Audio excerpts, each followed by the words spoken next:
Allahumma arhamna bil Qur'an.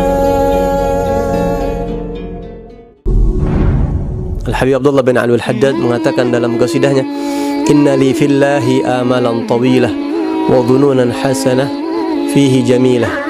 Saya punya cita-cita, saya punya harapan sama Allah yang begitu besar, begitu panjang, dan saya punya husnudzan sama Allah. Saya berbaik sangka kepada Allah Subhanahu wa ta'ala. Modal kita itu, kata ulama, adalah berbaik sangka sama Allah. Nah, maka hendaknya setiap muslim menanamkan rasa baik sangka kepada Allah Subhanahu wa ta'ala. Dalam hadis disebutkan khoslatani laisa fawqahuma syai'un minal khair. Ada dua perkara, tidak ada kebaikan di atas dua perkara itu. Apa itu? Husnudzan billah wa husnudzan bi ibadillah. Berbaik sangka dengan Allah, kepada Allah, dan berbaik sangka kepada hamba-hamba Allah. Juga kita jadikan perantara, wasilatuna ilaika fala tukhayyibna. Berbaik sangka ini adalah perantara kita kepada Engkau ya Rabb. Jangan kau kecewakan kami. Kami berbaik sangka kepada Engkau ya Allah bahwa wabah yang menimpa bangsa ini insya Allah akan segera habis, segera beres, segera diangkat oleh Allah Subhanahu wa ta'ala. Kita berbaik sangka kepada Allah Subhanahu wa ta'ala. Laisa li fi naili ma arju wasilah. Ya. Saya tidak punya, saya memiliki satu harapan yang sangat besar, perantara, sebab untuk mendapatkan cita-cita saya. Saya punya satu yang saya betul-betul andalkan, sebab ya, sebab. Allah itu biasanya kalau memberikan sesuatu ada sebabnya. Innallaha idza arada amran hayya al-asbab. Allah kalau ingin menakdirkan, menginginkan suatu terjadi, pasti Allah menyiapkan juga, mentakdirkan juga sebab-sebabnya. Allah menginginkan wabah corona ini terjadi di Indonesia, ada sebab-sebabnya. Dan Allah menginginkan wabah ini terangkat juga ada sebab-sebabnya. Nah, kita laisa li fi naili ma arju wasilah ghaira tahal Mustafa Zainul Wujudi. Nah, sekarang kita punya sebab untuk mengangkat itu semua, Allah.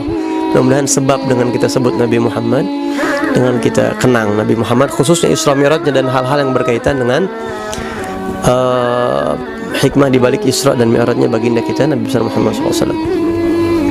Kemarin kita sudah bahas bagaimana Isra dan Mi'raj itu adalah salah satu cara Allah mengangkat derajat, Allah menghibur Nabi dari yang sebelumnya Nabi mendapatkan ujian yang begitu berat. Dan salah satu pelajaran mahal juga adalah kalau kita dapat ujian dari Allah, jangan berkecil hati ya. Insya Allah itu adalah salah satu cara, cara Allah Subhanahu wa ta'ala sedang mempersiapkan suatu kebaikan buat kita. Al-Habib Abdullah Al-Haddad mengatakan, wa idza tatulu iqamatun min hadithin ya kanat mubasyiratan bitulil muntadhar. Apabila ada satu masalah yang menimpa kita begitu lama, ya Allah, kok masalah ini lama nggak diangkat-angkat sama Engkau ya Rabb.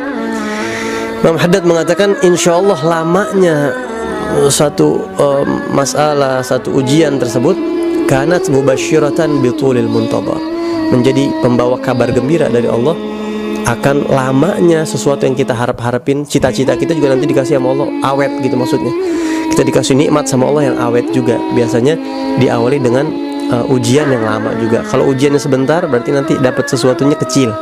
Kalau ujiannya gede berarti dapat sesuatunya lebih gede lagi. Insyaallah Indonesia ini diuji dengan corona, kita husnudzan sama Allah, kita berbaik sangka mau dapat kebaikan Indonesia ini insyaallah. Jadi kita positive thinking ya, dan insyaallah mudah-mudahan sebelum Ramadan mudah-mudahan udah diberesin sama Allah SWT.